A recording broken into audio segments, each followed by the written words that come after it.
மீனா கிட்ட ரோகிணி பற்றின உண்மைகளை உணர்ன வித்யா முத்து கண்டுபிடித்த உண்மை இந்த மாதிரி பயங்கர பரபரப்பாக இன்னைக்கான சிறகடிக்க ஆசை எபிசோட் பார்த்தீங்கன்னா போயிடுச்சு. ஸோ என்ன நடந்துச்சு அப்படிங்கிறத வந்து நம்ம பார்க்கலாம். ஸோ அந்த வகையில் ரோகிணிக்காக வித்யா நடிச்சுக்கிட்டு இருக்கிற நிலையில் ரோகிணி பற்றி வித்யா கிட்ட மீனா கேள்வி மேலே கேள்வி கேட்க வித்யா பார்த்தீங்கன்னா ஒரு கட்டத்தில் உண்மையை உளர்றாங்க. இந்த மாதிரி நிறைய பரபரப்பான சம்பவம் பார்த்தீங்கன்னா இன்றைக்கான எபிசோடில் நடந்துச்சு. ஸோ அந்த வகையில் இந்த எபிசோடோட ஆரம்பத்தில் ரோகிணி எல்லாரையுமே ஒவ்வொரு காரணமாக சொல்லி வீட்டை விட்டு வெளியே அனுப்பின நிலையில் முத்துவும் கிளம்பிடுவார் அப்படிங்கிற மாதிரியா ரோகிணி நினச்சிட்டு இருந்தாங்க. பட் முத்துவுக்கு பார்த்தீங்கன்னா ஒரு சவாரி கிடச்சி அந்த சவாரி பார்த்தீங்கன்னா கடைசியில் கேன்சல் ஆனதுனால முத்து மறுபடியும் வீட்டுக்கே வந்துடுறாரு. ஸோ அதனால் ரோகிணி பார்த்தீங்கன்னா பயங்கரமாக கோவப்படுறாங்க.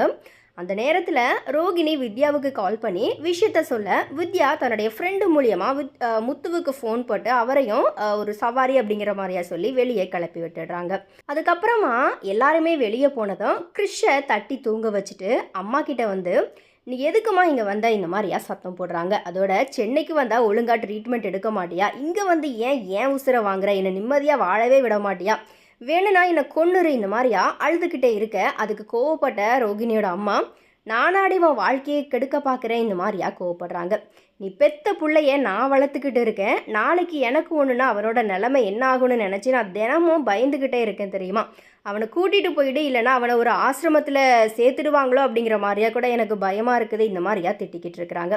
அதுக்கு ரோகிணி ஏமா இப்படியெல்லாம் பேசுகிற, எனக்கு மட்டும் கிருஷ் மேலே அக்கறை இல்லையா என்ன, அவன் நான் பெத்த பையமா இந்த மாதிரியா சொல்ல அந்த நேரத்தில் தூங்கிக்கிட்டு இருந்த கிறிஷ் எழுந்து வந்துடுறான். பாட்டி எங்கே இருக்கீங்க இந்த மாதிரியா கேட்டபடியே வர்ற கிறிஷ், அத்தை நீ தான் என்னோட அம்மாவா இந்த மாதிரியா கிட்ட நெருங்கி வரும்போது தவறி கீழே விழும்போது ரோகிணி கிறிஷை தாங்கி பிடிச்சிக்கிட்டு நான் தாண்டா உன் அம்மா இந்த மாதிரியா கட்டி பிடிச்சிட்டு கண் கலங்கி அழுறாங்க. இன்னொரு பக்கத்தில் வீட்டுக்கு வந்த மீனாவை வித்யா உட்கார வச்சு எப்படியாச்சும் நேரத்தை கடத்திடணும் அப்படிங்கிற மாதிரியா முயற்சி பண்ணிக்கிட்டே இருக்கிறாங்க. அந்த நேரத்தில் மீனா ரோகிணி பற்றி அடுக்கடுக்கான கேள்விகளை கேட்டுக்கிட்டே இருக்க அதுக்கு வித்யா அங்கே ரோகிணி என்ன சொல்லியிருக்கான்னு தெரியலையே அப்படிங்கிற மாதிரியா வித்யா சமாளிக்க முடியாமல் திணறிக்கிட்டு இருக்கிறாங்க. அப்போது நானும் ரோகிணியும் சின்ன வயசுலேருந்தே ஃப்ரெண்டு அப்படிங்கிற மாதிரியா சொல்லிடுறாங்க. அதுக்கு மீனா நீங்களும் அப்போ மலேசியாவில் இருந்தீங்களா இந்த மாதிரியா கேட்க இல்லை ரோகிணி இங்கே வரும்போது நாங்கள் எல்லாரும் ஒன்றா விளையாடுவோம் இந்த மாதிரியா வித்யா சமாளிக்க அதுக்கப்புறமா நீங்கள் சின்ன வயசில் எடுத்த ஃபோட்டோ எல்லாம் இருக்கா இந்த மாதிரியா மீனா கேட்க வித்யா இருக்குது அப்படிங்கிற மாதிரியா சொல்ல அதை எனக்கு காட்டுறீங்களா அப்படிங்கிற மாதிரியா மீனா வித்யா கிட்ட ஷாக் கொடுக்குறாங்க. அந்த நேரத்தில் யாரோ ஒருத்தர் காலிங் பெல் அடிக்க வித்யா வெளியே போய் பார்த்துட்டு வரேன் அப்படிங்கிற மாதிரியே கிளம்பி போக அங்கே மலேசியா மாமாவா நடிக்க வந்த அந்த கறிக்கடைக்காரர் நிற்கிறத பார்த்து வித்யா ஷாக் ஆகுறாங்க. வித்யா அந்த கறிக்கடைக்காரரை தனியாக கூட்டிகிட்டு போயிட்டு ஏயா இங்கே வந்த இந்த மாதிரியா கோவப்பட்டுக்கிட்டு இருக்கிறாங்க. ஸோ இப்படியா இன்னும் எபிசோட் வந்துட்டு ஆக்சுவலாக முடிஞ்சுது. அதே போல் நாளைக்கு அப்படிங்கிற மாதிரியா வெளியான வீடியோவில் கூட ரோகிணி தன்னுடைய மகன் கிறிஷுவுக்கு சாப்பாடு ஊட்டிக்கிட்டு இருக்கும்போது வெளியே போன முத்து வீட்டுக்கு வந்து பார்த்துடுறாரு.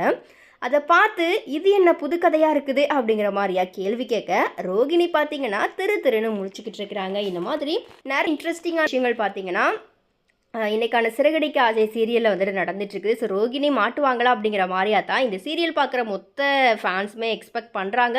பட் கண்டிப்பாக அது நடக்க போகிறதே கிடையாது. ஸோ என்ன நடக்க போகுது அப்படிங்கிறத நம்மளும் வெயிட் பண்ணி பார்க்கலாம்.